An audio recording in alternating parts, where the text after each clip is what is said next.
नमस्कार दोस्तों, पशुधन हिताय के पोल्ट्री एन्क्लेव में मैं आप सभी का स्वागत करता हूँ। दोस्तों, ये हमारा पशुधन हिताय चैनल एक इंफॉर्मेशन ओरिएंटेड चैनल है और इस चैनल के माध्यम से हम पशुपालन से जुड़े टॉपिक्स को कवर करते हैं। मैं ऐसी आशा करता हूँ कि आपको हमारे वीडियोस पसंद आए और इससे आपको ज़रूर लाभ हो। आज हम डिस्कस करने वाले हैं डाइटरी फाइबर के बारे में। इस वीडियो में हम जानेंगे कि डाइटरी फाइबर क्या है, उसका डिग्रेडेशन कैसे होता है और उससे उसके क्या-क्या फंक्शन हैं। दोस्तों, सबसे पहले मैं आपको बता दूँ कि डाइटरी फाइबर क्या होता है। जैसे प्रोटीन, फैट इत्यादि फीड में प्रेजेंट रहते हैं, उसी तरह फाइबर भी फीड का ही घटक है।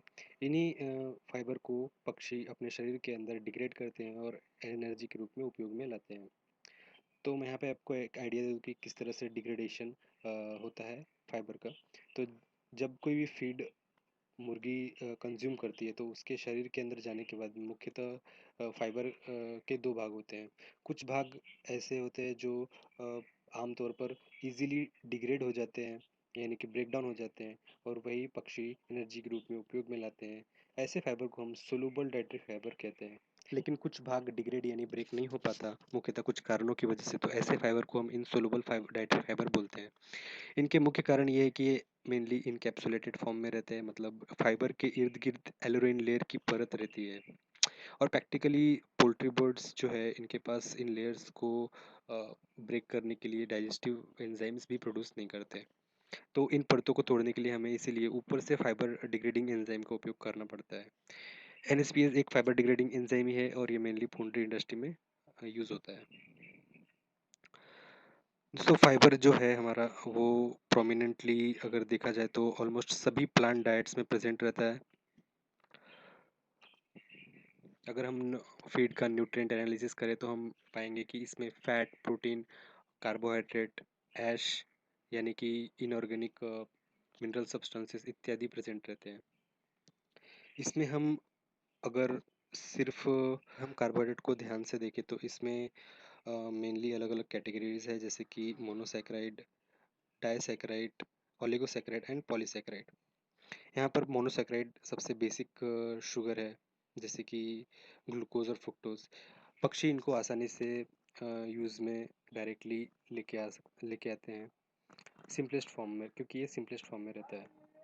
लेकिन जो पॉलीसैकेराइड है वो सबसे ज़्यादा कॉम्प्लेक्स स्ट्रक्चर रहता है। इसमें जो मेन कंपोनेंट है इसका, स्टार्च, सेलुलोज, हेमिसेलुलोज, पेक्टिन और फ्रुक्टेंस रहता है। तो यहाँ पे जो स्टार्च है, अगर हम स्टार्च को यहाँ पर छोड़ दें तो जो बाकी है सेलुलोज, हेमिसेलुलोज, पेक्टिन और फ्रुक्टेंस, यह मेनली डाइटरी फाइबर में आता है। लेकिन यहाँ पे हम फ्रुक्टोन्स को डिस्कस नहीं करेंगे क्योंकि ये बहुत एसिड लेवल होता है और ये इसके फंक्शंस ऑलमोस्ट ओलिगोसैकेराइड की तरह होता है। तो यहाँ पर हम सेलुलोज, हेमिसेलुलोज और पेक्टिन को ही हम डाइटरी फाइबर मानेंगे।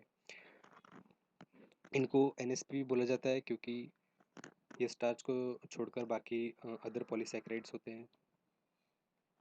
अगर हम फिजियोलॉजिकली इसकी परिभाषा देखें तो इसका मतलब होता है पशु खाद्य का ऐसा भाग जो एनिमल के डाइजेस्टिव एंजाइम से भी डाइजेस्ट ना हो पाए।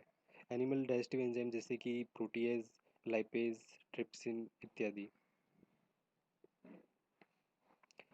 डाइटरी फाइबर के मेनली दो भाग हैं, जैसे सोलुबल डाइटरी फाइबर और इनसोलुबल डाइटरी फाइबर, जैसे कि मैंने पहले भी आपको बताया है। यहाँ पे जो सोलुबल डाइटरी फाइबर होता है वो पूरी तरह से डिग्रेड हो जाता है गट में जाके, और इसका बाद में फर्मेंटेशन होता है वोलेटाइल फैटी एसिड से। वोलेटाइल फैटी एसिड ही बाद में एनर्जी के रूप में पक्षियों द्वारा उपयोग में लाया जाता है। लेकिन जो इनसोलुबल डाइटरी फाइबर होता है वो बिल्कुल भी इससे अलग होता है। यह पूरी तरह से भी डिग्रेड नहीं, यह डिग्रेड बिल्कुल भी डिग्रेड नहीं हो पाता, और हालांकि कुछ भाग इसके एनर्जी के रूप में कन्वर्ट होते हैं।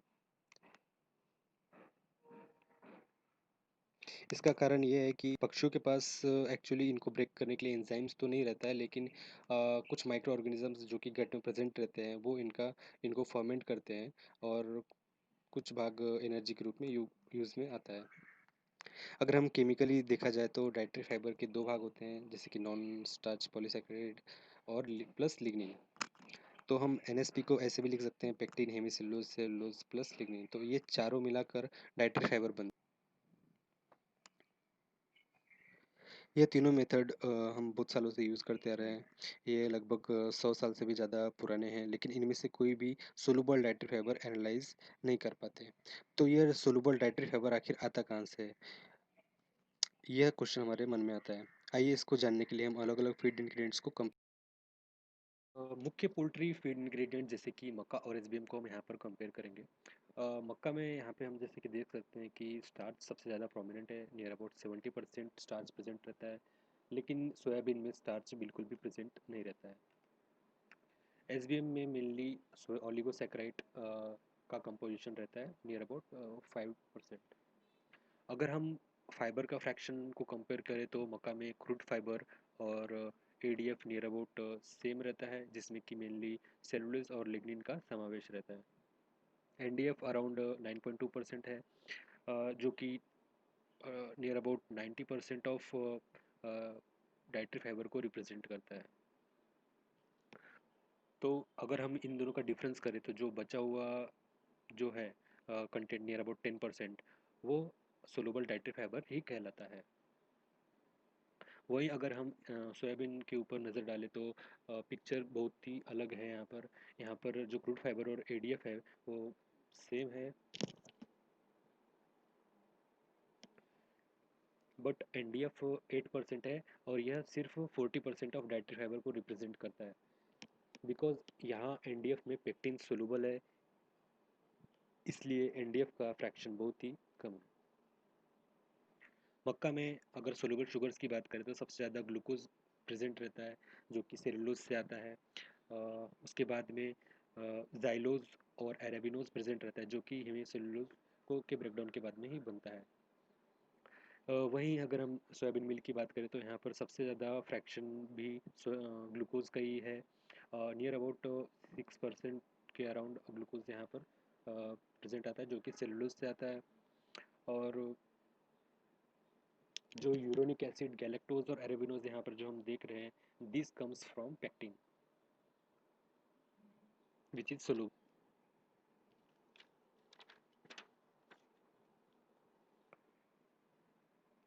अगर हम डाइटरी फाइबर के फंक्शन की बात करें तो यह न्यूट्रिएंट भी है और इसके साथ ही साथ एंटी न्यूट्रिएंट भी है। सोलुबल फाइबर पेट में चबाए हुए खाने को बहुत ही विस्कस बनाता है, जिसके कारण न्यूट्रिएंट और एंजाइम्स के मूवमेंट में बाधा आती है।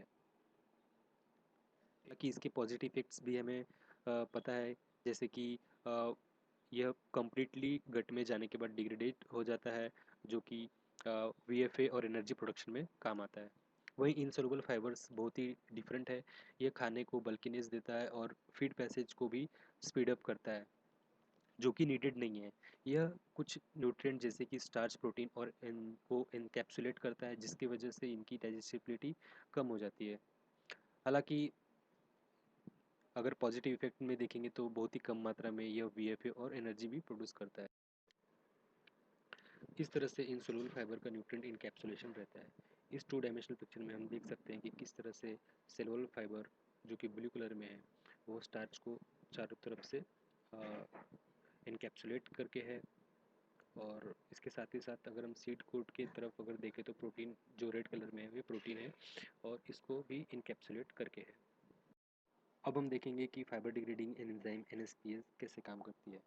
तो दोस्तों यहाँ पर जो हम देख रहे हैं कि ये जो सेल वॉल फाइबर है, जो कि ब्लू कलर में यहाँ पे दिख रही है, इनको ये एंजाइम ओपन अप करती है कम्प्लीटली।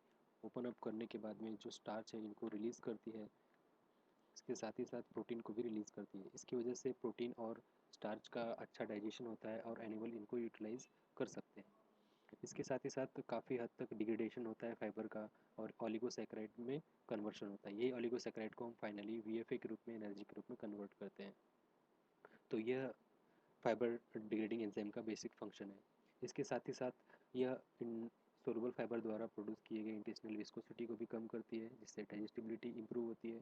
उसके साथ ही साथ प्रोडक्शन ऑफ प्रीबायोटिक ओलिगोसैकेराइड भी होता है, जो कि मेनली एक अच्छा हेल्दी गट में माइक्रोफ्लोरा में मेंटेन करने में हेल्प करता है। नहीं, मैंने ये नहीं कहा कि यह मोनोसेक्राइड प्रोड्यूस करता है, यह सिर्फ ओलिगोसेक्राइड प्रोड्यूस करता है। मोनोसेक्राइड प्रोड्यूस करना